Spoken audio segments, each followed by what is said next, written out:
is with the State Water Board, and he is all about microplastics. He's going to tell you some of the information about what they've been working on in the State Water Board. But I'll hand it over to him so he can introduce the first group and get going with the program. Thank you, Shelley.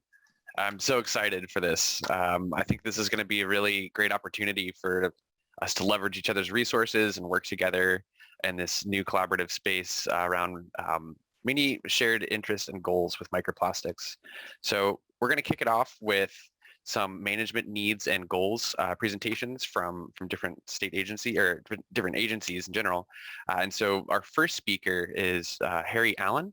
And Harry has over 20 years of operations experience in large-scale multi-agency responses to major natural disasters, hazardous waste sites, oil spills, and other pollution incidents. Areas of expertise include environmental study design, contamination estimation, and application of technology solutions to pollution monitoring and remediation. Harry's primary research interest is in studying the extent of microplastic particles in the environment. He oversaw the development of methods and practices for microplastic sample collection and analysis with the ASTM D1906 Subcommittee.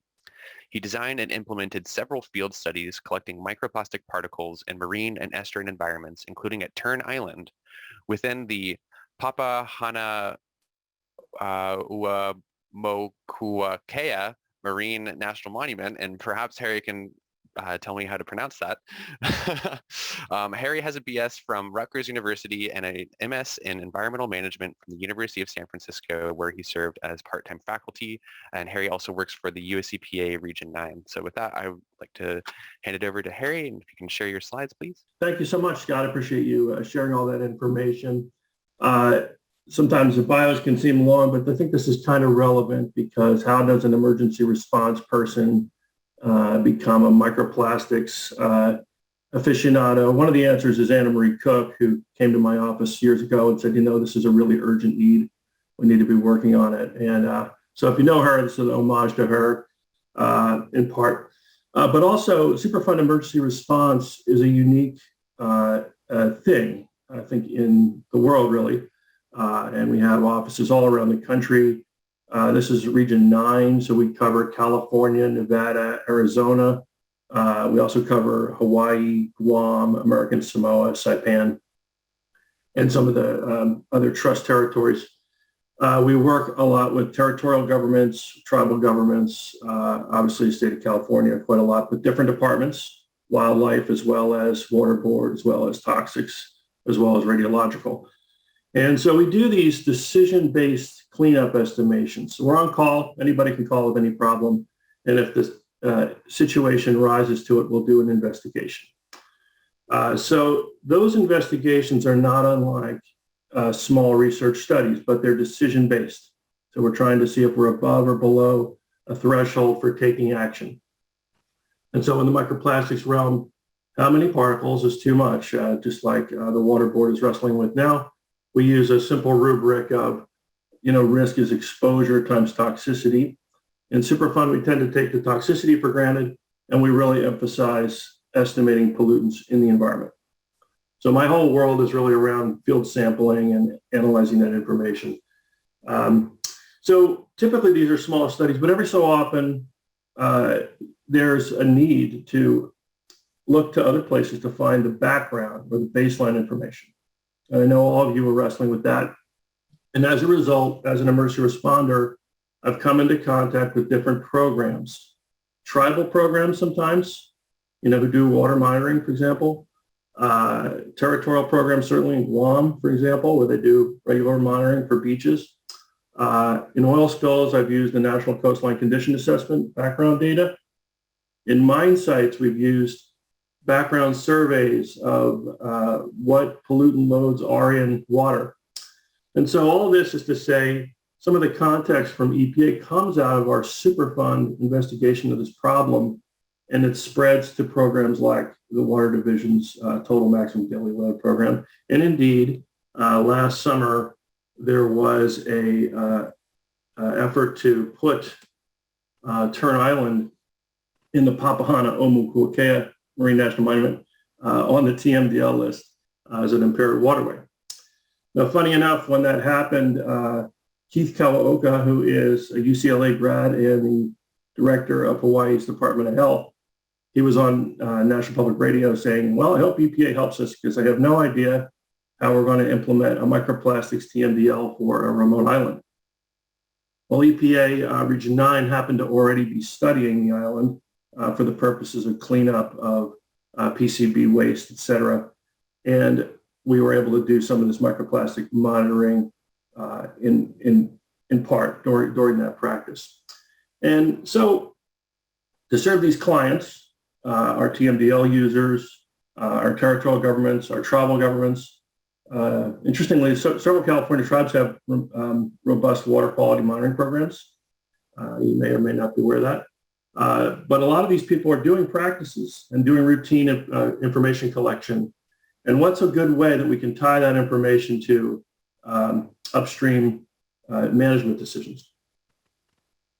Here's my favorite example. I live in Los Angeles now in this particular watershed. And yeah, it's quite messy. It's Shelley Moore knows. You see you nodding your head. It's quite messy. It's a playground for somebody like me who likes to clean up stuff. I mean, wow, there's quite a lot to handle in just this one watershed.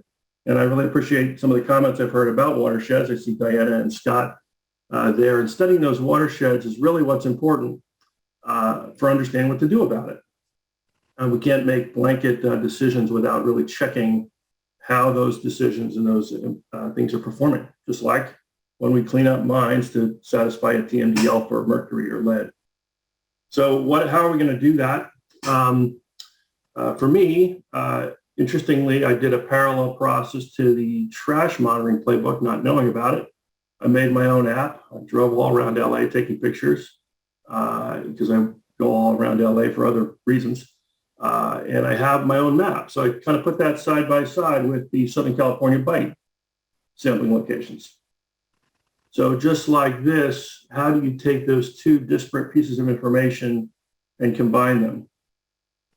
And with that, how do you pick a good TMDL? If EPA was going to select a TMDL measuring method for Turn Island or for LA, should it be trash playbook style or should it be microplastics playbook style or both? We don't have the answers to that yet. And so this is why it's such a compelling problem. But we are working on methods for the microplastic side. And I am familiar with the trash playbook, which I think is excellent. I want to see how these two things can interact. We at EPA, that's Anna Marie and Bill, we worked with MBARI earlier on and Monterey Bay Aquarium Research Institute to come up with a microplastics sampler. And also we've worked quite a lot with the Department of Public Health. Jeff Wagner, who's on today, we've been working with him since about 2011 on microplastic sensing because we worked with him on other emergency type pollution incidents. So how can we use particle sampling and a combination of mass-based and count-based information to inform decisions? So in addition to collection, which we've done at wastewater plants and also open water, we've got a pretty robust sample preparation practice, which many of you are familiar with, how to prepare a sample for analysis in the lab. We recently got through our reference sample practice, which Jeff may talk about, how to prepare a target sample for quality control. We are balloting a pyrolysis GCMS analytical method. It received a negative. It's a consensus-based process. It's very difficult. Got to go back and address that negative, and hopefully we'll reballot that. And then with Jeff Wagner's help and many others, we're doing an FTIR analytical method for ASTM. All these are interesting to me, and I'm finding I'm a budding chemist after all these years. But really, my expertise is in how many samples and where, and can we really get the resources and attention we need to go back to the same place? So that's the difference between sampling and monitoring. Sampling is the one-time shot, at least this is EPA lingo. It's the one-time shot.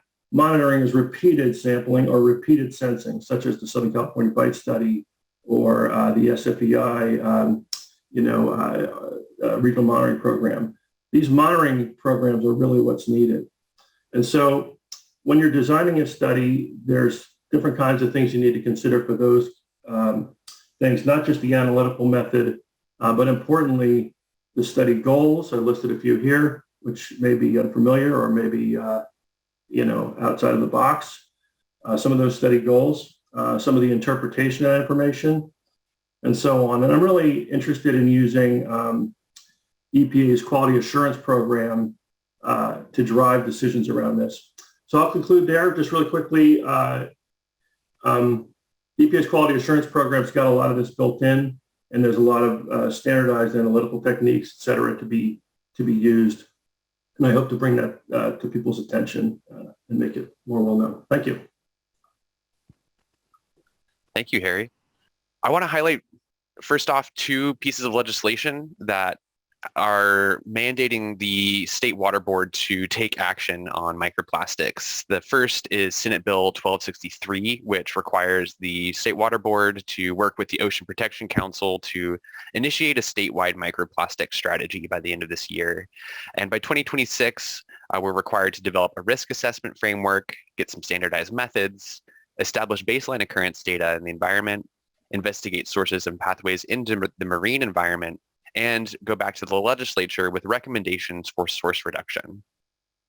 We have a similar mandate on the drinking water side. California Senate Bill 1422 required the State Water Board to first define microplastics on July 1st of last year. And by July 1st of this year, we're required to adopt standardized methods for monitoring in drinking water, a 4-year plan for testing and analysis, consider adopting a health-based guidance level to aid consumers in interpreting what microplastics in drinking water means, and provide accreditation for laboratories so that we can be sure about the results. So we've been conducting a lot of research in order to fulfill both of these goals in the past 2 years. And I want to give you the highlights of this is really what we've identified to be the monitoring needs and the method needs for both the environment and drinking water based on our toxicology research as well as the method development. So for the aquatic environment, we've got a lot of different matrices that we're going to need to apply methods for, including high and low turbidity, such as wastewater, ocean water, stormwater, even fresh water, as well as looking into sediment and animal tissues. And the majority of these samples don't need to be super small particles. We can get by with a lot of mannitol data and larger particle characterization. And I'll explain why in a second. We will want some samples that are as small as we can get below these 212 micron grab samples. And our desired detection limits are same for aquatic and drinking water. It's about 1 particle per liter between 1 and 5,000 micron particle sizes. And I'll explain a little bit more about that in a second. But this is based on toxicology. For drinking water, much more narrowly focused on the source water and the treated water. And for source waters, we can get by with larger detection or larger particle sizes. But for treated water, we really have to get to the smallest particles we can. And I'll explain why in a second as well. So to give you a little bit more context, we had a health workshop that was conducted from October of last year and just wrapped up. This was a group of experts that evaluated the literature and derived ecosystem thresholds where we would expect to see different levels of harm to the environment, and considered adopting drinking water thresholds, developed a framework for assessing evidence for mammalian impacts. So I want to share a couple of insights that are relevant to the monitoring world.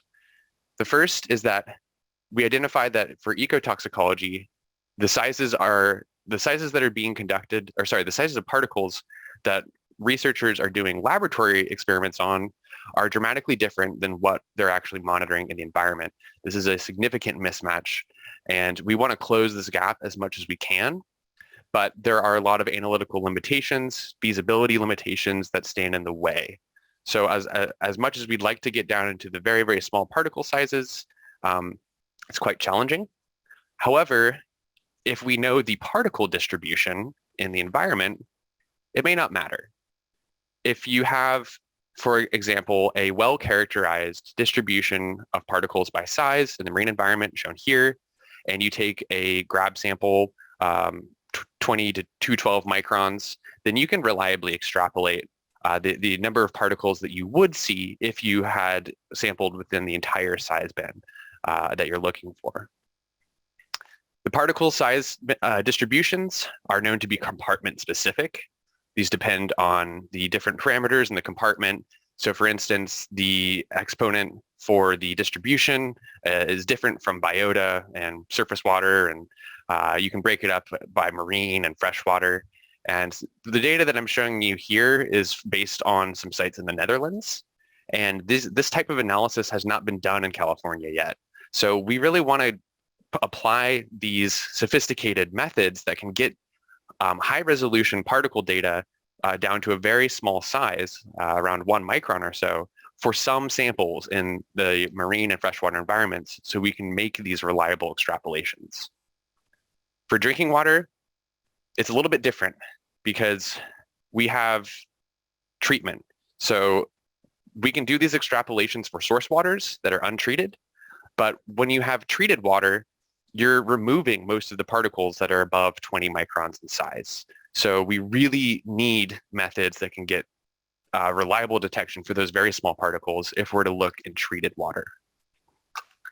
Also, we just wrapped up our method interlaboratory validation study. This included Raman and infrared spectroscopy methods for drinking water, and we're also evaluating these for some additional matrices. And the methods are available now on the State Water Board webpage. We just made them available yesterday, and we're looking forward to getting stakeholder feedback on these methods. They have been harmonized through an formal interlaboratory comparison study with 22 labs in 6 different countries, and we look forward to seeing them be used more by the community. Really briefly, we have some idea about the different pros and cons about these methods. In general, FTIR and Raman are very good and reliable methods that can get us down to about 20 microns or so. Smaller if you have more sophisticated techniques. But the biggest thing to note here is that the measurement time and the cost associated with that is rather high for an analytical method.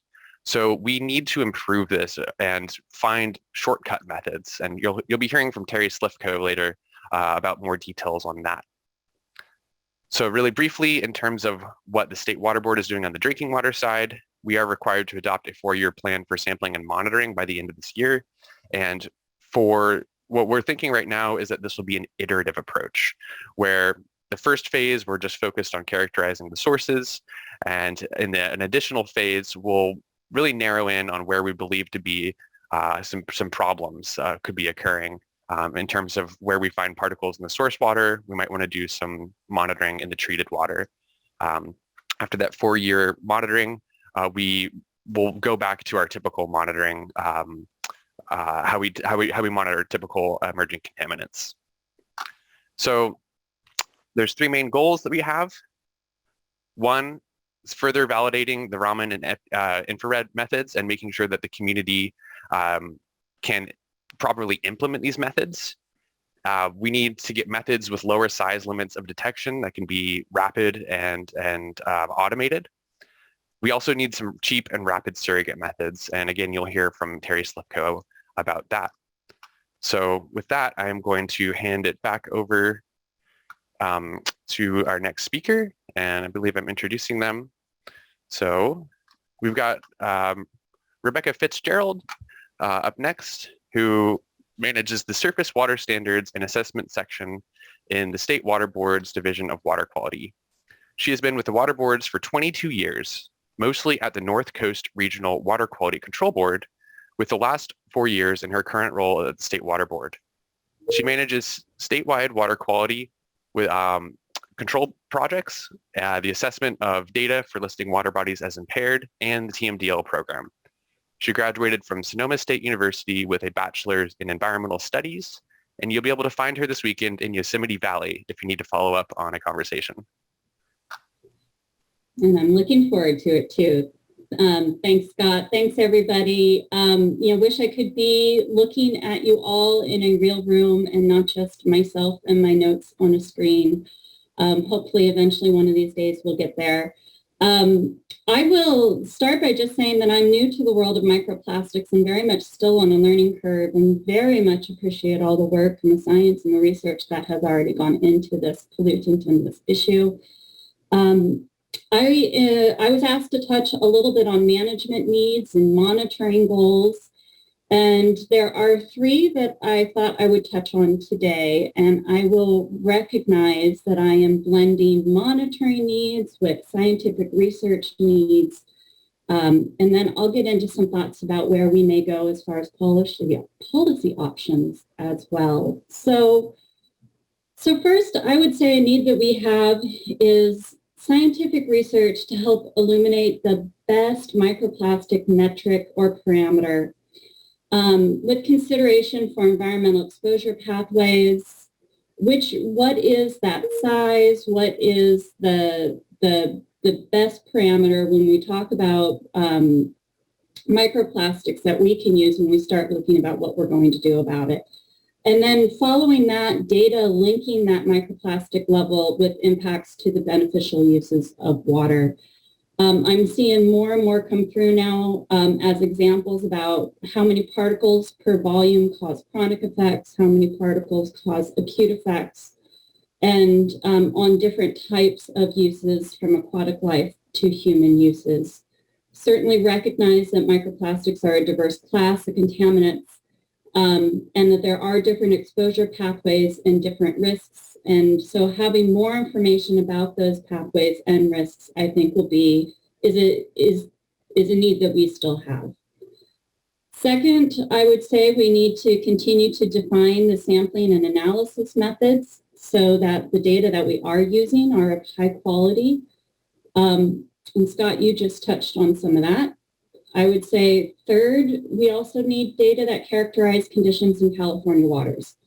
Before we do anything as far as following up with any sort of policy, I think we need to know what the status of our water bodies, both marine and bay, and sometimes even inland waters are in terms of microplastics. The science should drive the standard setting and policy decisions work that will likely come. I think we all recognize that. But there's also a point to be made that we should avoid collecting data without considering how the results will be used. And I know that there's always questions about, well, how are we going to use the data that we're going to collect? So I wanted to share just some very early conceptual options that are being considered, at least on the water quality end, for the water boards about how we may use thresholds and data of ambient conditions. So we could use it to list a water body as impaired on the 303D list of impaired water bodies. This often results then in the development of a total maximum daily load or other regulatory actions to control sources. We could consider setting a clear numeric water quality objective for microplastics to protect our beneficial uses in water bodies. Certainly, as we were looking at the statewide ocean plan or water quality control plan and prioritizing what projects we wanted to pick up in the future, we were recognizing that microplastics is an emerging issue and one that we may want to prioritize, and we have prioritized as a high priority, to consider doing a water quality objective. Another options is to use the thresholds and the data that are coming in to consider anti-degradation and potentially use that to identify where we can control sources, the optimum means of controlling them. And we can do that without establishing an objective if we have the right thresholds and data available. We can, once we have an objective or control actions, those can be incorporated into permitting mechanisms. I think that that's certainly something we should be considering and aware of. Objectives and control actions could also be incorporated into focus monitoring for stormwater, discharges into areas of special biological significance on our coast. And there are certainly probably more options when it comes to what we could do with microplastics once we have clear thresholds, clear data. And I certainly am looking forward to some of the risk assessment work that is currently underway. I also want to say that we do not yet have a preferred approach, but I do think it's helpful to hear what some options could be. And I'll just wrap up by expressing some appreciation. I know that there's a lot of monitoring efforts and research that has been done to date. I'm certainly looking forward to the rest of this discussion this morning and where our next steps go. I specifically want to acknowledge the work done by SFEI and SQUIRP for the monitoring and assessments of health effects. I really appreciate the effort of OPC and everybody who's working with OPC to develop the statewide microplastic strategy per state SB 1263. I think that's going to be a really helpful tool and a direct benefit for us. So just wanted to conclude with that. Looking forward to the rest of the morning. Thank you, Scott, for reaching out and inviting me. And if you guys have any questions, I'll throw my email in the chat in case you want to reach out. Thank you, Rebecca. We're going to go to one more speaker for this first session on microplastics management needs and monitoring goals of agencies. And I'd like to introduce Suzanne VanDrunick. Suzanne is the National Program Director for the Safe and Sustainable Water Resources National Research Program in the Office of Research and Development at the US EPA headquarters.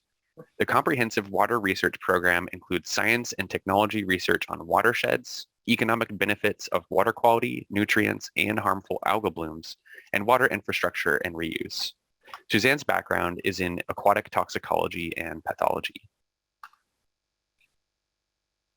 And Thank Suzanne, I can go ahead and share your slides if you'd still like me to. Thank you. This will be fairly quick. I only have 2 slides. If you want to go to the second slide, next one. Thank you. You already heard from Harry about some of the microplastic related research that EPA is doing. In ORD, we coordinate with the regions with rare projects, and you had a nice description of that. We're really focused on analytical methods for sediment and surface water, and we've collaborated on the drinking water study that you heard about from Scott. So real briefly, at the present time, EPA doesn't have any specific stated monitoring or management goals for microplastics. However, in Section 301 of the Save Our Seas 2.0 Act, enacted in December of 2020, it directs the federal government agencies to develop a comprehensive study that looks at the U.S. contributions of plastics to the global ocean plastic waste and marine debris. It has a number of things in this act. It directs the study on the effects of microplastics on marine ecosystems and human health. EPA specifically is responsible for developing a public post-consumer materials management and water management strategy. I think I got that right. And at the present time, the agency is considering including an objective on microplastics. So if you could go to slide 2. So this is just a, I'm sorry about this. I'm having, can you hear me okay? Yeah, we can hear you. Oh, okay.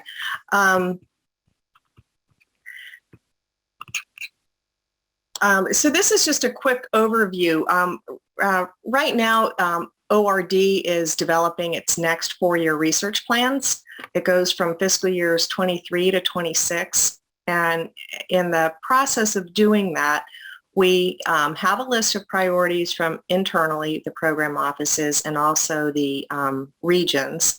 And we spent a considerable amount of time reaching out to states and tribes, having listening sessions with them to try and understand what their water-related needs are. So this is just a quick snapshot of of some of the high priorities related to microplastics that we may be considering moving towards. And this science would support either at this point non-regulatory, voluntary management and monitoring. So real quickly, so the regions are very interested in impacts on fish and shellfish species, developing standards across various media, standards for assessing using FTIR and Raman, you've heard about that, and tire dust as a source of 6-ppd quinone. The states, they have expressed primary interest in source identification, fate and transport. We hear that a lot. Sampling methods and analytical methods with relevant appropriation detection limits, and Scott did a really nice overview of that. Looking at the impacts again on public health and ecosystems, not just the plastics themselves, but the adsorbed chemicals. And then options for removing microplastics from water, solid waste, and other media. And we also heard from the tribes, similar to a concern expressed by the states, about the use and fate of these tire anti-degradants.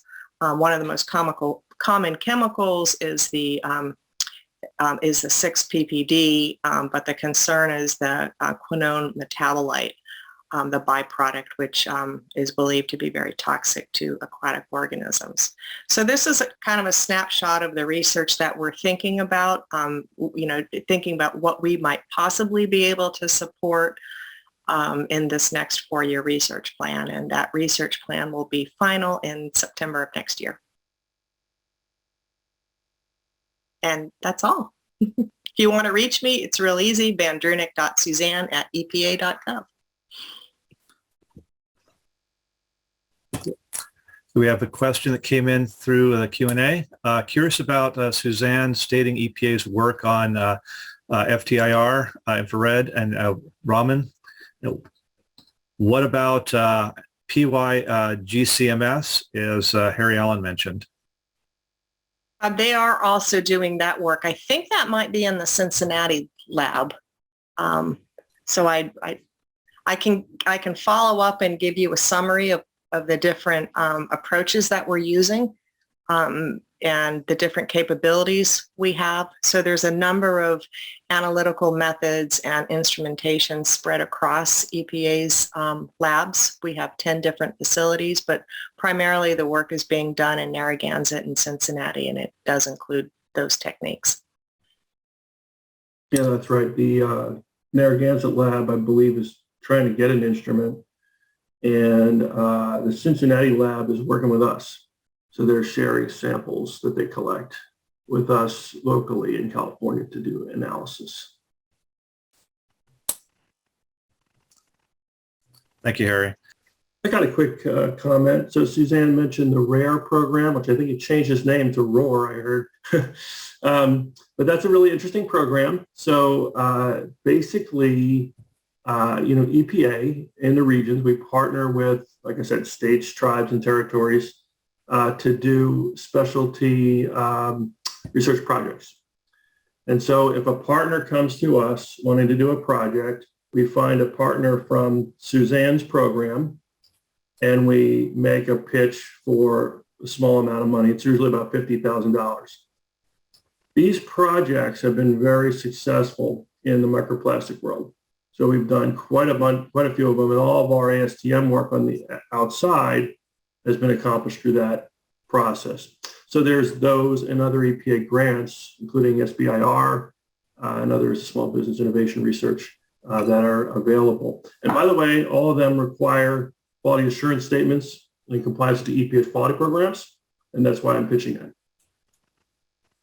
We also, thank you for mentioning that. We also have the STAR grant program, which I think is fairly well known. And under a different spending authorization, we have national priority grants.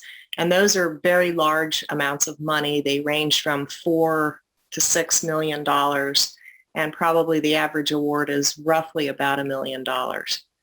So that would be another another way that we could fund microplastic research if we don't have the expertise, which in general we have adequate, we have pretty good expertise in EPA, but sometimes we don't have the bandwidth to do the work if there are other priorities to do.